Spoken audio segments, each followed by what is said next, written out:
Comme un petit rappel concernant la définition d'un lien symbolique, un lien symbolique est un fichier qui pointe vers un autre fichier.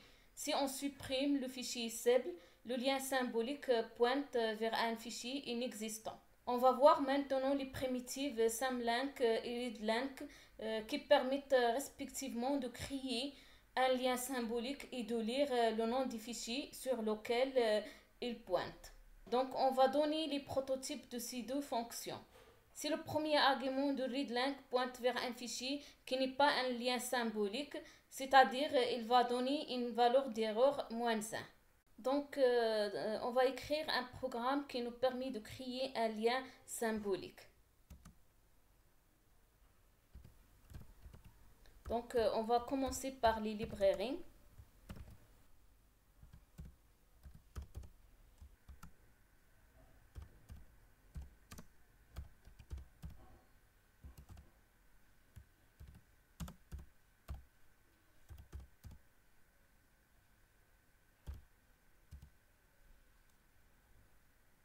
Donc, la création d'un lien symbolique se fait par l'appel système symlink, dont bien sûr le premier paramètre, on va spécifier le nom du fichier cible.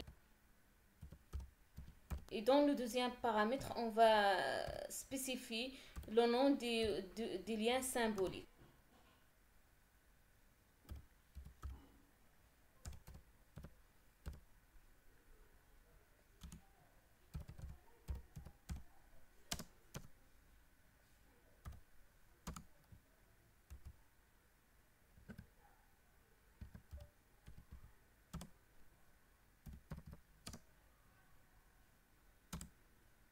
Et comme nous voyons ici, fiche 1 déjà existe.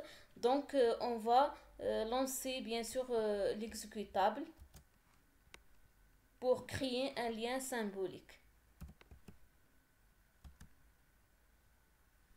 On va utiliser la commande ls pour voir la création bien sûr d'un lien symbolique qui s'appelle fiche 1.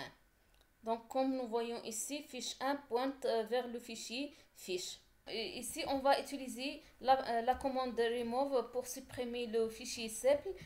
Comme nous voyons ici, le lien symbolique pointe vers un fichier inexistant.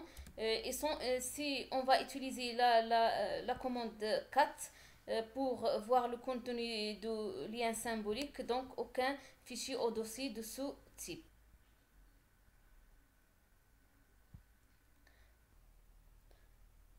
Passons maintenant au deuxième exemple qui utilise l'appel système readlink pour bien sûr lire le nom du fichier pointé. Donc on va commencer par les librairies.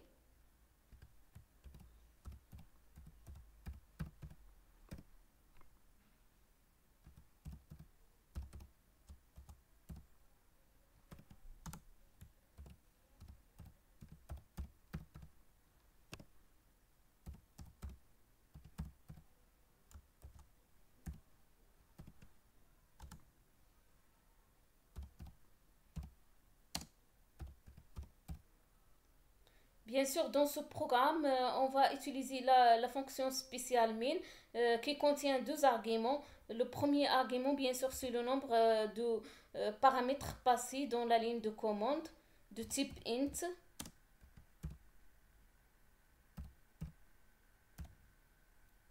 Le deuxième paramètre, c'est une liste de chaînes de caractères.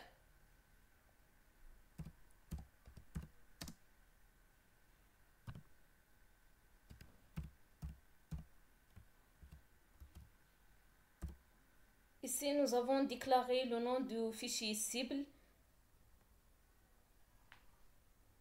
Ici, on va déclarer une autre variable de type int qui s'appelle résultat.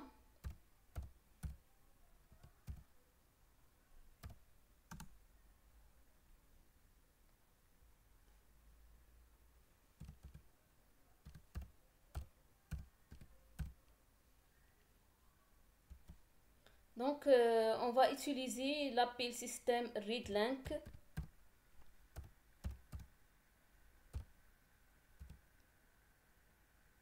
qui nous permet de lire le nom du fichier pointé.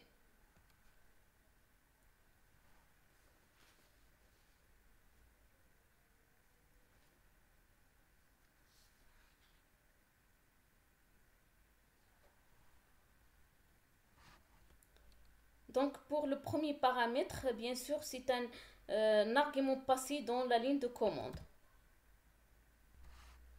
qui correspond au nom des liens symboliques.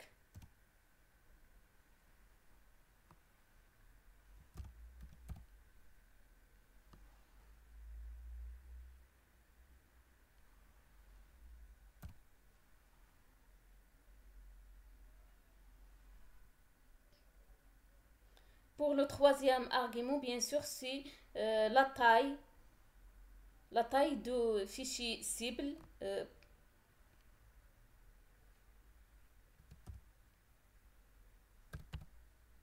Ici, nous avons utilisé l'instruction F pour le cas d'erreur. Donc, il affiche dans l'écran le fichier n'est pas un lien symbolique.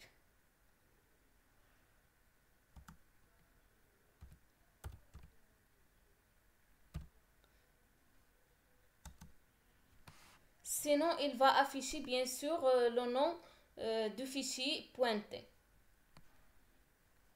par l'instruction printf. Donc, on va enregistrer ce fichier et quitter l'éditeur VI.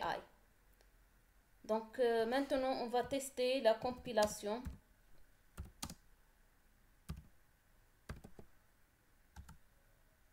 Donc, et comme nous voyons aucune erreur, on va lancer bien sûr. Donc, maintenant, on va utiliser bien sûr la commande ls pour voir bien sûr le contenu des répertoires courants.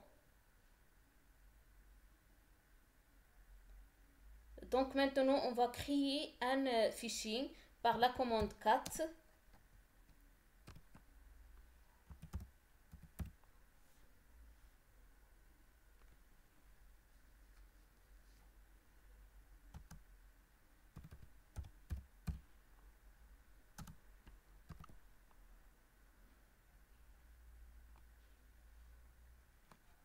Par la suite, on va utiliser bien sûr la commande ln pour créer un lien symbolique.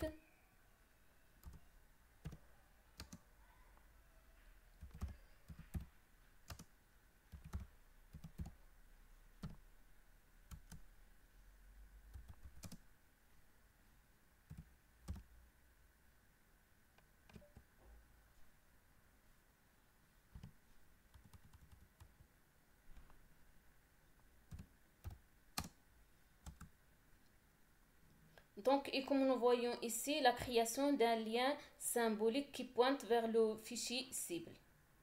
Donc, on va lancer l'exécutable et on va spécifier le premier paramètre, bien sûr, qui est le nom du lien symbolique. Et comme nous voyons ici, il va afficher le nom du fichier pointé fiche. On passe maintenant aux opérations sur les partitions. Les primitives monte et emmonte permettent de monter ou démonter une partition sur l'arborescence de fichiers de façon à la rendre accessible ou inaccessible. Donc, ces primitives sont incluses dans les librairies sys/mont.h et linux/fs.h. Donc ici, on va donner les prototypes de ces primitives. Donc pour la primitive monte sur le répertoire dir, le système de gestion de fichiers présent sur le périphérique dont le nom est donné dans le paramètre fichier spécial. Le paramètre SGF indique le type du système de gestion de fichiers et pour prendre les valeurs Unix ou OXT2. Le paramètre flag indique les options de montage sous forme de constantes qui peuvent être combinées par l'opérateur la barre verticale. Donc les constantes sont données comme suit. Le dernier paramètre data indique d'autres options dépendant des types de systèmes de gestion de fichiers.